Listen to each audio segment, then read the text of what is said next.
আরেকটা খুব important video আজকে হবে। সেটার টপিকটা হলো কি করে আস্তে আস্তে তোমার স্ট্রেংথ লেভেলটা গেইন করবে। খুব ভাইটাল জিনিস এটা।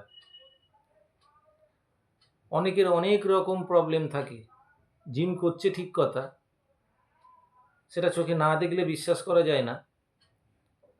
একজন স্টুডেন্ট এসে আমাকে বলছে, স্যার 2 বছর হয়ে গেল এক্সারসাইজ করছি, স্ট্রেংথ তো সেরকম গেইন হলো না। দেখো, সে 2 বছর করার পরও সে একটাই এই কথা বলছে, স্ট্রেংথ গেনিংটা ছেলে খেলার বিষয় নয়।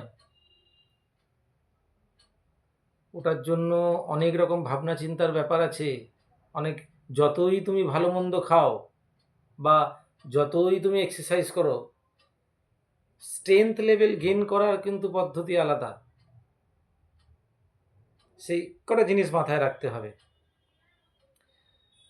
তো স্ট্রেংথ লেভেল গেইন করতে গেলে প্রথমে হচ্ছে এক্সারসাইজ। প্রথমে খাওয়া দাওয়া নয়, আগে এক্সারসাইজে নামো, বডিকে খাটাও।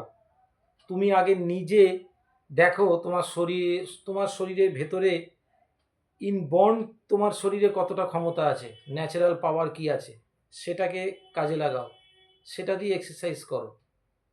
এর সাথে ঠিকঠাক খাবার, প্রপার ডায়েট আর ঠিকঠাক রেস্ট দিলে মাসেল রিকভারি, যদি তুমি যেটা খেলে, মানে সরি, যেটা তুমি এক্সারসাইজ করে এলে, তোমার মাসেল যদি প্রপার রিকভারি না হয় তারপর, তাহলে কিন্তু স্ট্রেংথ লেভেল গেইন হবে না। এবার এক্সারসাইজের সময় তুমি কিভাবে করবে? ধরো তুমি একদম হালকা ওয়েট দিয়ে শুরু করলে।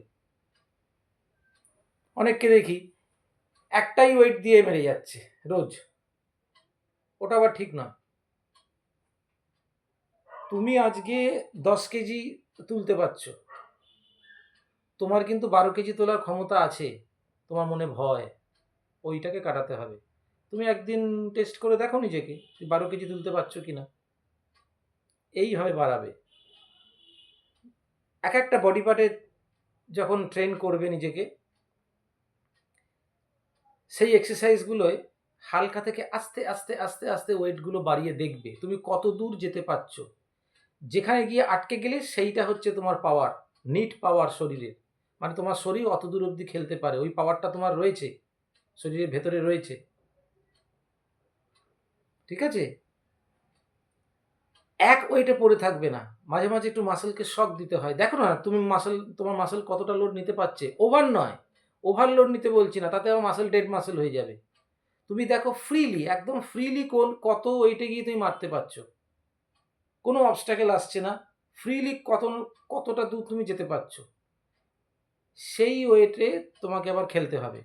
সেই ওয়েটটা যখন তোমার হ্যাবিচুয়েটেড হয়ে যাবে, যখন দেখবে ওই ওয়েটটা তোমার হালকা মনে হচ্ছে, ক্যাজুয়ালি তুমি মারতে পারছো, তখন ওর উপর আবার বাড়াবে। এইভাবে স্ট্রেংথ লেভেল গেইন করতে হয়। তার সাথে খাওয়া দাওয়া, ঠিক জিনিস খেতে হবে। স্ট্রেংথ ট্রেনিং আর মাসেল হাইপারট্রফি দুটো কিন্তু আলাদা। স্ট্রেংথ ট্রেনিং করতে গেলে তার জন্য খাওয়া দাওয়া খুব বুঝে শুনে করতে হবে। যেসব খাবার খেলে শরীরে শক্তি হয়, স্ট্রেংথ হয়, সেই সব খাবারগুলো খেতে হবে। সেগুলোকে হজম করার ক্ষমতাও থাকা যায়, হজম করতে হবে। প্রপার রেস্ট দিতে হবে শরীরকে, আর ঠিক ঘুম, স্লিপ যদি না পায়, স্ট্রেংথ গেইনিং হবে না।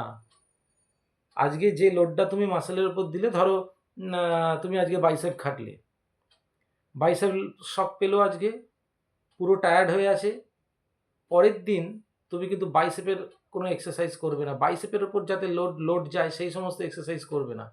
তুমি তার পরের দিনকে লেগ মারো, বাইসেপটা সেদিন রেস্ট পেয়ে গেল। এরকমভাবে বুঝে শুনে করতে হবে। একটু রেস্ট দেবে, মাসেলকে রেস্ট না দিলে কিন্তু রিকভারি হবে না। আর মাসেল যত রেস্ট পাবে, স্ট্রেংথ লেভেল বাড়বে। মাসেল টায়ার্ড হয়ে গেলে কিন্তু মাসেল আর কাজ করবে না। তুমি জানো তুমি তুলতে পারো ওয়েটটা, তুমি কিন্তু তুলতে পারবে না, মাসেল কিন্তু তখনও টায়ার্ড আছে। তো বলে দিলাম আনসার। আশা করি এরপর কোনো কনফিউশন থাকার কথা নয়। আস্তে আস্তে নিজের ক্ষমতা অনুযায়ী ওয়েট বাড়িয়ে দেখতে হয় যে কত দূর আমি যেতে পারছি, কোন ওয়েটটা আমি ক্যারি করতে পারছি। যেখানে গিয়ে আর পারবো না ছেড়ে দেবে, জোর করে করার দরকার নেই। ওইটা কন্টিনিউ রাখো, 3-4 মাস ওইটা করো, করে দেখবে ওইটা যখন হালকা হয়ে যাবে আবার নেক্সট লেভেলে যাবে। ঠিক আছে, তাহলে উত্তর পেয়ে গেলে এইভাবে স্ট্রেংথ ট্রেনিং বাড়াতে হয়। আর ওই যে ডায়েটটা বলে দিলাম, ডায়েটটা ঠিক রাখবে। ডায়েটে যদি গন্ডগোল হয়ে যায়, হাজার ব্যায়াম করেও কিন্তু কোনো রেজাল্ট পাবে না। 50% ডায়েট, 50% এক্সারসাইজ, এটা প্লাস হয়ে যখন 10% হবে, তখনই বডি বিল্ডিং সাকসেস হবে। ঠিক আছে, এর মাঝখানে যদি গন্ডগোল হয়ে যায় তাহলে কিন্তু হবে না। এই কথাটা সবসময় মনে রাখবে, সেই 10% তোমাকে দিতে হবে, তবেই তুমি একটা জায়গায় অ্যাচিভ করতে পারবে। নইলে কিন্তু যে কোনো একদিকে তোমার খুঁত থেকে যাবে, নয় ডায়েটটা ঠিক হচ্ছে না, নয় এক্সারসাইজটা মনের মতো করতে পারছো না, স্যাটিসফ্যাকশান আসছে না। ওরকমভাবে এক্সারসাইজ করে লাভ নেই। আর মাসেল মাইন্ড কানেকশান মারাত্মক ব্যাপার। তুমি যে এক্সারসাইজটা করছো সেটা যদি ভালোবেসে না করো, সেটাই যদি মন না লাগে, তাহলে সেই এক্সারসাইজ থেকে কোনো আউটপুট পাবে না। তুমি তুমি বাইসেপ করছো বা চেস্ট করছো, তুমি আনন্দে মারছো ফ্রি হয়ে, সেই এক্সারসাইজের রেজাল্ট হবে আলাদা। আর করতে হয়, করছো সবাইকে দেখে করছো। হ্যাঁ, আমার বন্ধু রোজ জিমে যাচ্ছে, আমি কেন যাব না, ও যাচ্ছে আমিও যাব, ও করছে আমাকেও করতে হবে, এভাবে করলে তুমি সেই জিনিসটা দেখতে পাবে না। হ্যাঁ, আমি করব, আমাকে করতে হবে, আমার ভালো লাগে করতে। এরকম ভালোবেসে যখন তুমি ব্যায়াম করতে যাবে, তখন এক্সারসাইজও তোমাকে ফিডব্যাক দেবে ভালো। আর যেদিন মাইন্ড চাইবে না, সেদিন এক্সারসাইজ করবে না। এক্সারসাইজ রোজই করতে হবে, কোথাও লেখা নেই। যেদিন মাইন্ড সাথ দেবে না, সেদিনকে জিমে যাবে না। আর যেদিন মন থেকে চাইবে না আজকে যাব, সেদিনকের ওয়ার্কআউটটাই অন্যরকম হবে, সেদিনকে যাবে। এটা জোর জবরদস্তির খেলা নয়, এটা ধৈর্যের এবং খুব ধৈর্যের খেলা, আর এটা খুব ভালোবেসে করতে হয়। যে আয়রনকে যে ভালো না বাসবে, আয়রন তাকে ভালোবাসবে না।